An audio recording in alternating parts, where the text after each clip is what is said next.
Míňám potom míčko.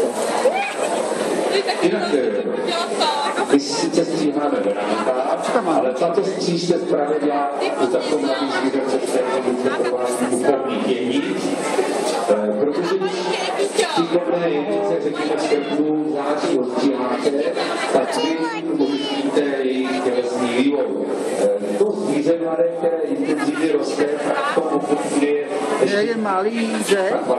Malý, vidíš? Jsme radši, aby to zvíře narůstalo tělesně, ta vlna není tak důležitá a ono do té zimy, když bude chováno celoroční venku, to znamená, že tu zimu stráví venku, ono okolo srpna září naroste dostatečná vlna, aby bylo na tu zimu připraveno.